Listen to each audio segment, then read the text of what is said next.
Another win for the Arsenal. Of course, welcome to She's a Keeper. We're going to be doing a match review. I'm Pippa Monique, and the beautiful ladies, Helen and Charlene, are outside the Emirates Stadium representing as always. I mean, talk to me about that game because it was eventful. There was a lot of yellow cards, nearly as many as yellow shirts on the pitch, but all in all, it was a great game. What did you make of it? Massive 3 points for us, especially the fact that we're going into international break.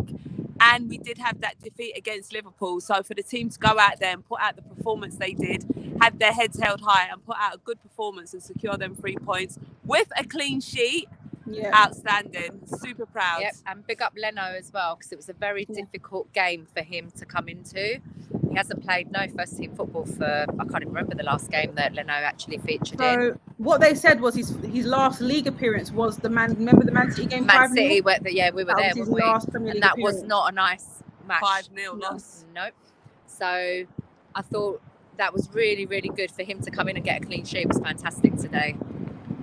And that last minute save that at the end. save from him right at the end. Do you know what? At that moment, when I saw them deliberating a whole group talk with like Tyrone Mings, Coutinho, I think McGinn was there, and they were all talking and realizing this is the last kick of the game. And McGinn, Coutinho, we all know they can. They're all standing over it, And I'm just like, whoever takes this, they want, of course, they want this straight in the net. There's no dilly dallying, there's no playing it out. So I was very nervous for that one. But Leno, of course, we should never doubt him. He was our number one keeper before Ramsdale joined, and I think the whole team did really well. The only thing that bothers me is, of course, we're fighting for that Champions League spot. We want Champions League football, and I still feel we talk about it every week. We're missing someone clinical up front. I feel like it should have been way more than 1-0. Definitely. Yeah, 100%. We had a few chances, didn't we, that we just weren't able to finish off, and it's been an ongoing. Yeah. It's difficult because we're making chances, but we're not clinical in front of goal. We didn't have a lot of chances, in fairness, today, but we still had 4, 5, maybe 6 even, that potentially with a clinical striker or with instinctive goal scorers, which Lacazette is. He has been throughout his career. He has been a good goal scorer, but his confidence is really, really showing now. And maybe his age showing a bit as well. You know, he's sort of...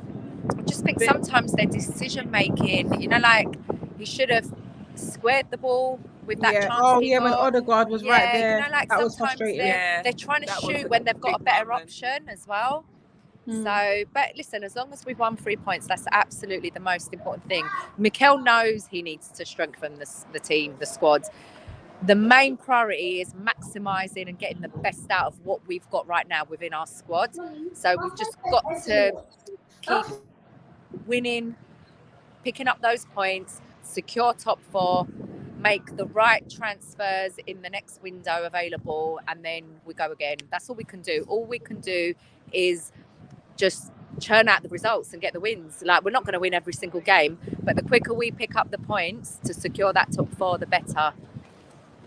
Talk to me about Saka, though. There's been a lot of talk of him on Twitter. Oh my God. We can talk all day about Saka. Oh boy, listen, I love this kid. I love watching him play.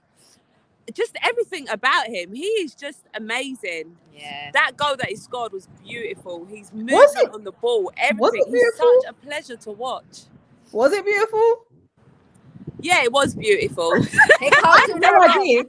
Listen, Starboy is a star in our eyes. Yes, of course. But I had no idea that goal was going in. I just thought it was a weird shot to take. He took that well, Pippa. He took it well, but it was a weird shot to take. Luckily, everyone, like, Thomas Partey moved himself out of the way. The fact that Martinez didn't get a clear view of it probably helped Saka get that away, because there was a few players, I think, you know, like he probably saw it really late, but regardless, he still beat the keeper and secured the 3 points. Now everyone's talking about the fact that he's always been taken down and that the referees they're not protecting him. The referees have to protect him. It's ridiculous. We saw it happen week in, week out against Jack Grealish. Do you remember? Yeah. Every week, how many teams? Like, the boy was unplayable when he was at Aston Villa.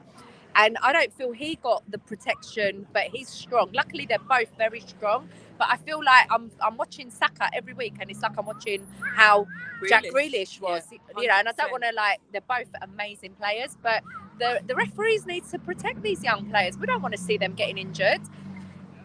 you know, for me, if you're going to keep allowing players to make these kind of tackles without booking them, players will get injured. And I don't want it to be 100%. Saka. I don't want to see any. I was so upset when I saw Bamford even go off. And, you know, you don't want to see players getting injured. And the annoying thing is every single game that Saka's being the target. Exactly. Every single game. And, you know, even when he goes out on international duties, perhaps going to be the same thing. He's going to be a target man. I mean, for him, it's a compliment because it shows, you know, you're a massive threat to the opposition. But, you know, on the flip side, it is concerning. Yeah. Like Helen's saying, these players do need to be protected. And it's really frustrating that the refs ain't doing anything about it. And, you know, while I'm speaking of refs, when it was any challenges from our players, the ref was so quick to He knew pull out that cards yellow. He knew straight the away. colour, yellow. But he wasn't consistent when it came to the Aston No. Villa players. Look at how Young, Cash, McGinn, they got away with All of them. everything. It was so disappointing. Like, Yeah. The FA need to They really need to do take a something look about at it. themselves and address this problem because it's happening it's too many. every game. Yeah, too many times.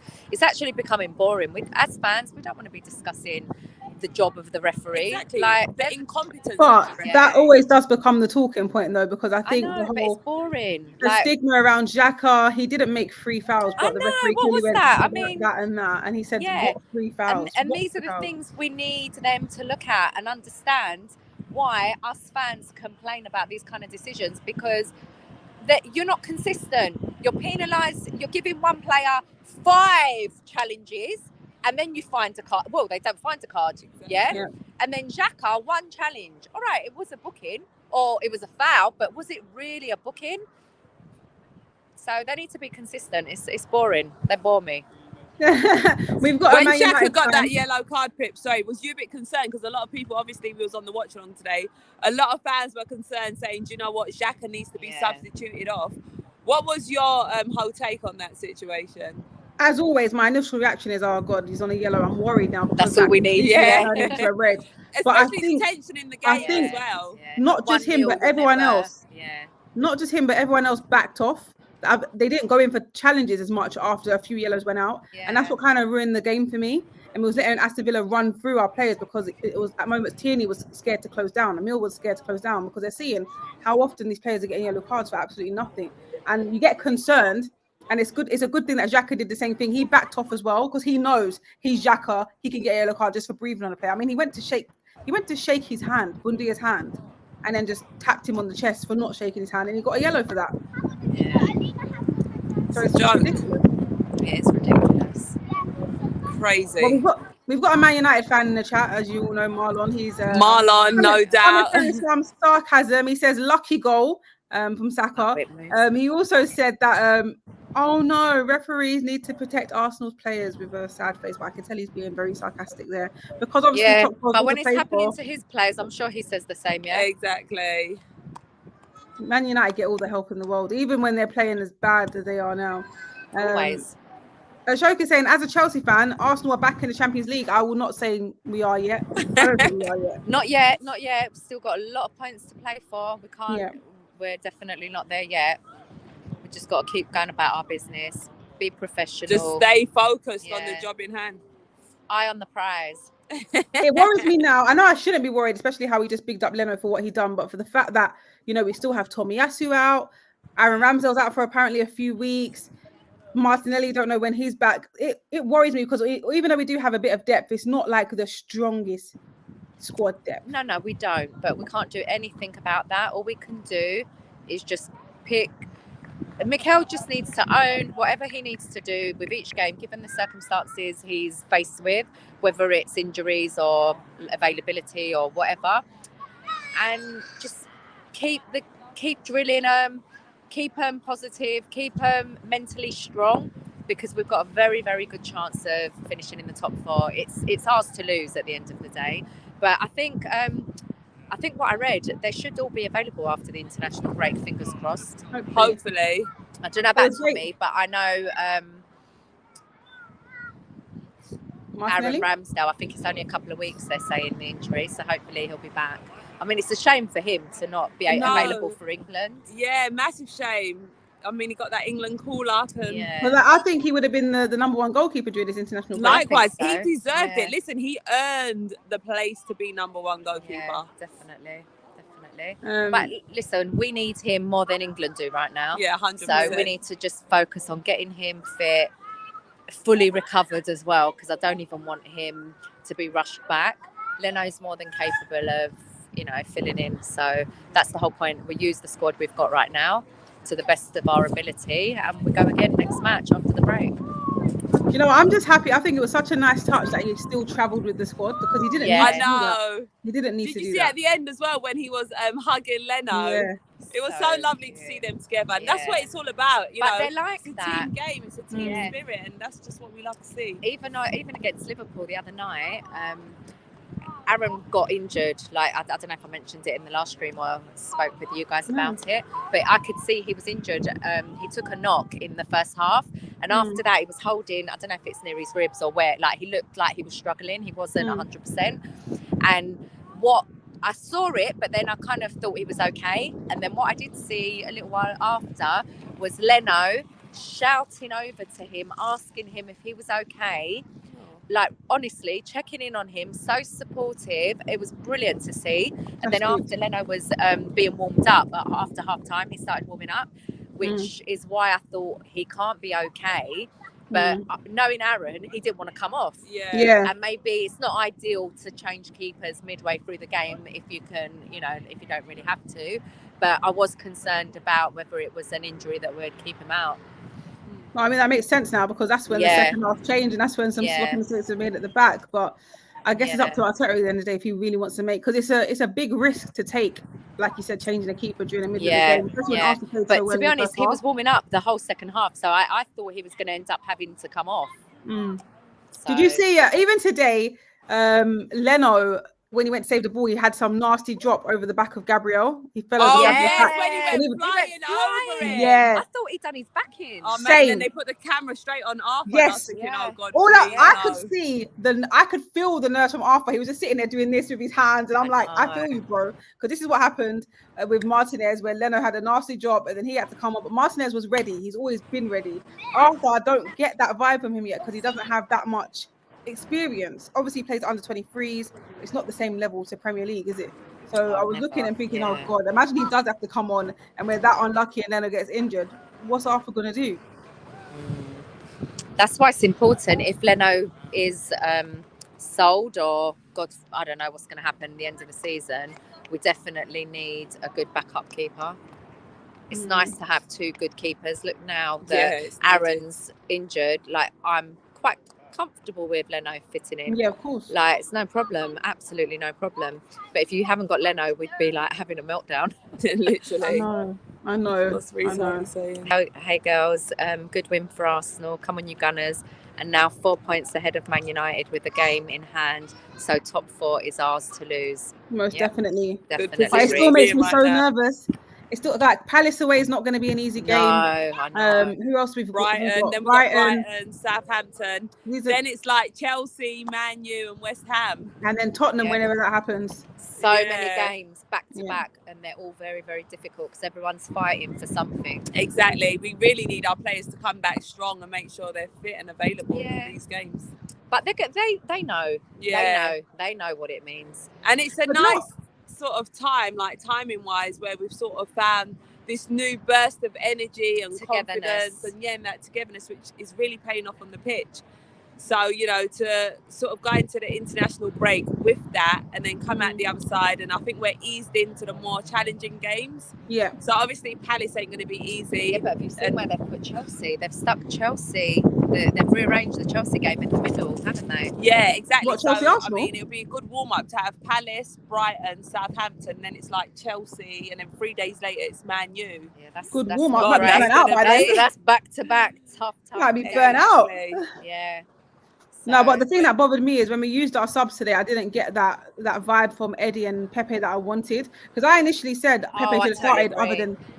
I said Pepe should start instead of Saka, but I was wrong because Saka got the goal and Pepe came on. He wasn't. Do you know what I said to Pepe? I was almost like, Pepe should start up front. Oh, I mean, I didn't go that far. Yeah, no, but I don't know. He just wasn't good when he came on today. Yeah, he didn't just bring nothing to the team. Do you think he just weren't switched on and ready? Like, I don't know what it was. I don't know. He looked switched on, but I didn't get that urgency from him. And he looked very. He does in most things. He looks very messy and untidy when he's trying to get. So untidy. Do you know what? Don't forget, he's got a baby, hasn't he? Yeah, but no excuse. No excuse. We've got kids. No excuse. What was that excuse she was going to pull out the bag there? He's got a baby and he's got babies. I want to hear the reason you said that, Anne. So what? But, yeah, man. I think he needs to be getting more minutes. I think in them initial games, perhaps he might need the minutes, especially when we've got Chelsea and Man United so close together, and Saka always being a big target. Yeah, definitely. He perhaps needs to get minutes in those earlier games, so to build that confidence and just get in that sort of winning momentum. Most Let's definitely. have a look at some of these chats. Ben, I don't know if this is. I heard a new chant in the stands today. Yeah, I've seen it. I heard Mikel Arteta's got a new chant. I don't know if this is it though. I heard. I don't know if this was it, but we've got Super Mikel Arteta. He knows exactly what we need. Katie at the back, Gabby and I'm probably doing it so wrong. Arsenal on the way to Champions League. Yeah, hopefully. This song's lyrics. Yeah. Ben also says, I love Lacazette, but we definitely need to get a world-class striker, and I don't think we'd be that far off competing for the big trophies. I strongly agree. 100%. But at the same time, I don't even know who to bring in. I say it all the time, and I still can't think to myself, who is it that I want? I don't know. We know who we want. I tried to envision Champions League night at the Emirates. You know, like the other day against Liverpool. Like, everything's possible. You never know. Stranger things have happened, but I would love Haaland. For me, he would be the perfect striker to fit what our club is doing right now as well. Like he's come from that kind of project at Dortmund, you know, like with all the young players. I don't know, he would be perfect, but not to say that I think we're going to get him or he'd come or, you know, any of that. But if I had one choice, one wish, you know, like the genie in the box. If I had one wish. Genie in the bottle, it would be to have Haaland up front at Arsenal next season. So back to what I was saying. Back to reality. I'm trying to imagine, because obviously we saw the little light show against Liverpool on Wednesday, which I thought was very weird because we normally do that on Champions League nights. And then it made me realize, imagine if we do get Champions League, this is what we're going to have every Wednesday or Tuesday night. The lights going off, that late night, dark atmosphere. The music. The music. Don't forget the music. Who is the man I want to lead Arsenal out as a striker? And of course, Haaland. I'm trying to think realistically. Imagine, I can actually visualize. Listen, Pippa, seriously though, I know people think we're crazy, but if we are in the Champions League, unless he goes to Manchester City, which there's a very good chance he will be going there, but if he doesn't go to Manchester City, why would he not want to come to London? Why would he not want to play for Arsenal if we're in the Champions League? Potentially, you know, competing for the title, competing in the Champions League. Why not? And he'll be the main man as well. He'll be our big striker. I think it'll be. There's not meant to be a main. That's the thing though with Arteta. There's not meant to be a main man in this squad. It's meant to be like a whole team unit. Yeah, but he's that kind of player that could be a bit of an all-round player, in my opinion. Anyway, like I don't see him with the ego. He's got an ego of confidence, but he's quite a humble guy as well. Is he? Yeah, he is. Can you visualize it? Can you see? I mean, those I want to. colours? I'm visualizing it, but I'm just thinking, what Arteta do? Listen, it's gonna happen. It's gonna happen. We're getting Haaland. I mean, you've been saying it for 2 years now, and it hasn't even looked close. We're getting Haaland. We're getting closer though. The first step is getting Champions League. Baby steps, darling. Yeah, we'll see. If we get Champions League, it will dictate the kind of players that you can have these conversations with and about. Before it was like a dream. Like now, it's still a semi-dream. But if we do get, you know, top 4, it's not really a dream. It's a real conversation. Yeah, that's when it's different. And that's the reality of life. That's business, you know. London, beautiful stadium. Everybody, look at this stadium. London, baby. Glorious. He'll be linking up with his captain, Odegaard, again. You never know. Stranger things have happened. Who would have thought a couple of seasons ago that Ronaldo would be back at United? People would have laughed at that. Yeah, I never imagined that. I always thought, where would he retire? And I thought he would just... Because after he went to Juventus, I was thinking, would he stay at Juventus though? So I thought he might go back Sporting or somewhere. I don't know. Yeah. So football's a funny old game. Yeah. Expect the unexpected.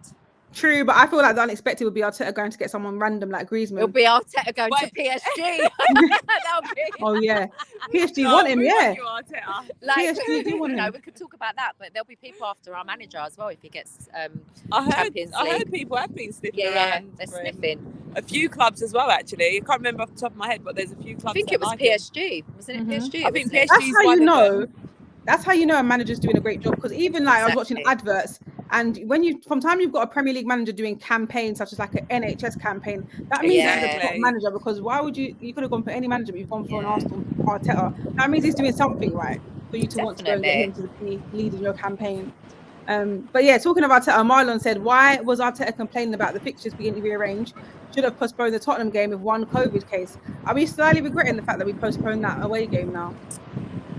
At the time, wasn't it? Who postponed that game? We asked for it to be postponed. We asked for it, innit? Yeah. Yeah. Did we had some players out, didn't we? We had Partey. Was it? I don't even Oh, know. we had a few players away at AFCON. I feel like we were in good. No, I don't know. Listen, and then we had a few players out with COVID. I mean, we can't sit here now and say, "Oh, we shouldn't have done it." It's done, innit? It's what we do going forward now. It's no point dwelling on it. Yeah. True. Ben is saying, I tell you.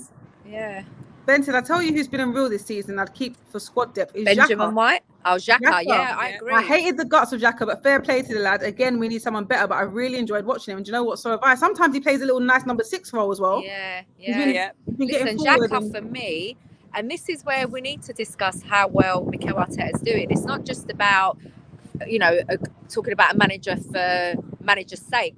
What he has done recently with Xhaka, for me, he's getting the best out of Granit Xhaka. Yeah. And that, for me, needs respect. Yeah. Because he played under Wenger, he played under Unai, and now Mikel.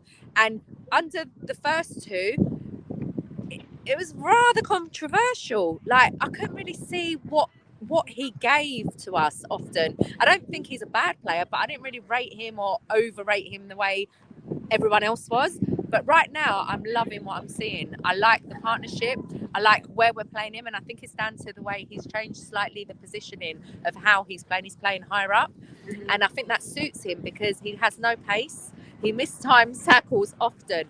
And when you play him deep in like a defensive midfield role, you're not seeing the best out of this player. Yeah. But now he's changed it, and I just think it's working. Is that another coincidence why Arsenal are playing better? Or is that Arteta ball? It's it's a bit of everything, but it's good. It's definitely a positive. Definitely. It's so nice as well to see that Arteta's really getting the best out of a lot of players. Yeah. They're really shining so brightly and playing with so much confidence, and the football's just so enjoyable to watch. So I think Arteta's doing a really good job at Arsenal. At the moment he is, but it's a fine line because if he doesn't get top 4, then people are going to be saying the complete opposite. But where's the progress or the process? Because that means we're still, there is no progress. But the progress is not finishing 8th again. That's progress. Yeah. So but we ain't finished yet. That's the thing. So as long as we lock up top 4, for me, top 4, I'm definitely seeing a progress. 100%. The next bit will be the signings in the next window, and then we push to challenge for a title, and that's where the process starts for me anyway, really. Because Champions League is where we were when everyone was moaning about Arsene Wenger. So, basics are being in the Champions League. I know that sounds like a really stuck up kind of but fan it's or true. an entitled fan. No, not at all. But the reality for me is that's for 20, how many years? 20 years back to back, we were in the Champions League. That's what Arsenal fans are accustomed to. I know we haven't had that for the last, few years. Maybe what is it now, 4 years? But so I'm looking forward to the running. Well, listen, we've got a few comments going back to your Haaland conversation. Ben's saying, no, we won't get Haaland, Helen. He wants 500k a week We can pay that. If We got that money, him. baby. If we get Champions League money, we can pay be that. sorted. You can pay 500 that. grand a Our week. board Salah, absolutely oi, don't worry hello. about that.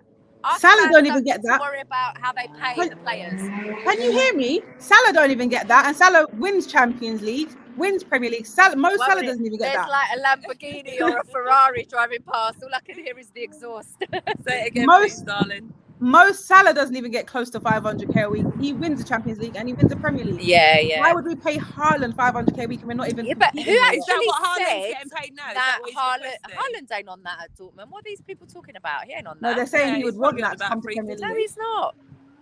He's not nowhere near them kind of money. No, he 350, would you want reckon? that. He would want that in the Premier League. He would want that. Is speculation. We do not know that. Exactly. Or his agent. We Adam's don't saying know that.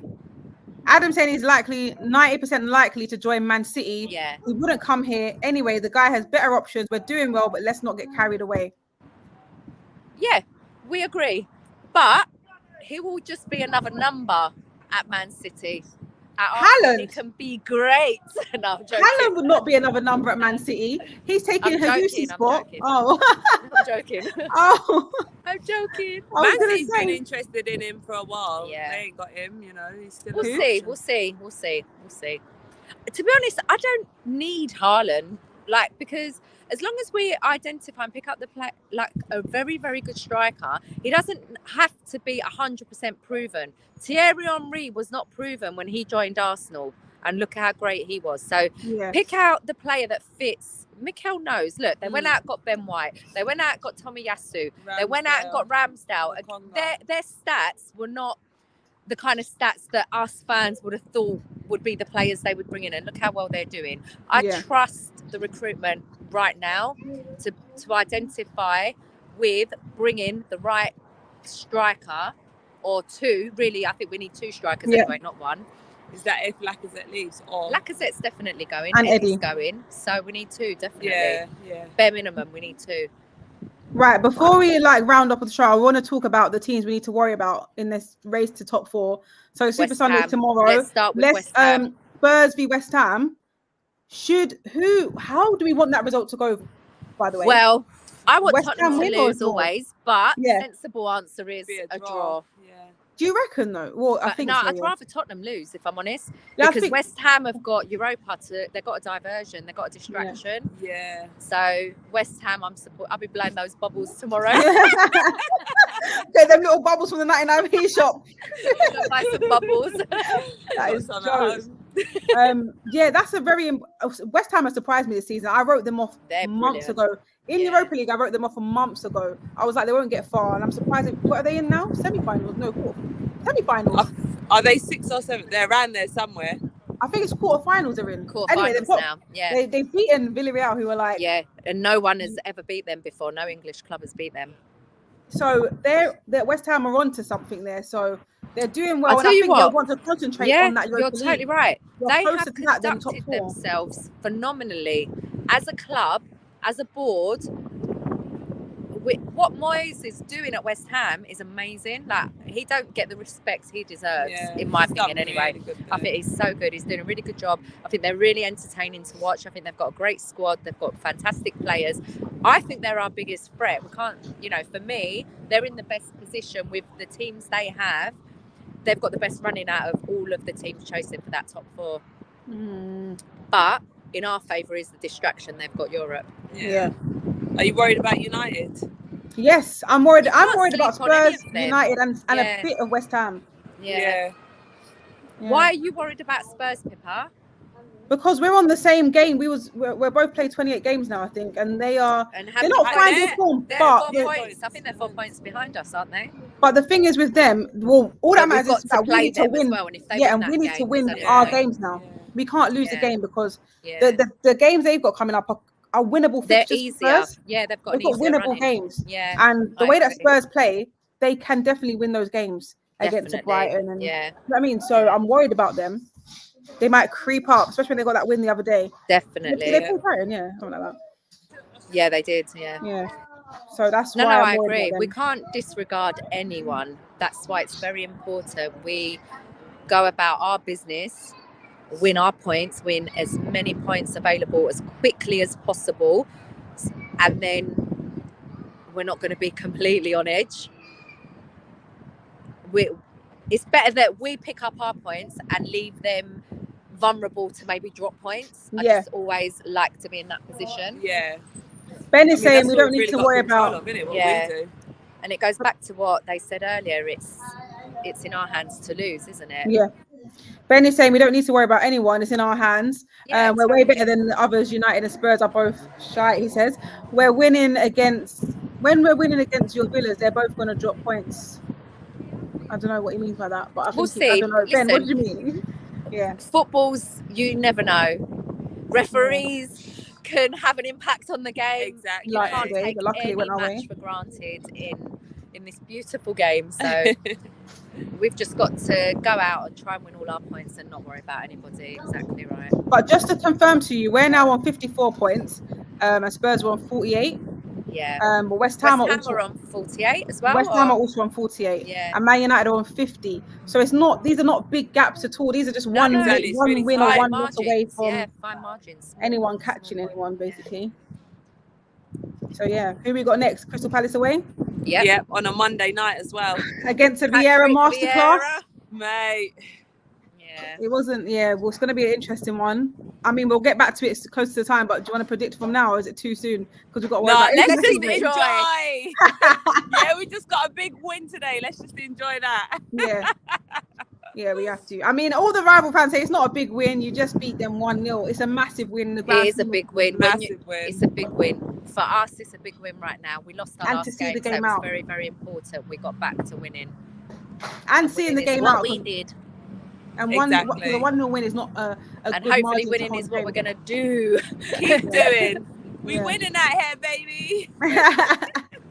Well, listen, big up Helen and Charlene at the Emirates. Big up everyone that tuned in. Don't forget to like this video, share with a friend, leave a comment, subscribe if you haven't subscribed already, if you just come across us on YouTube somehow. And we'll see you very soon during the international break, maybe, ladies? Yeah, during the international break, we'll be active. All right, guys, take care. Enjoy your weekend. Bye.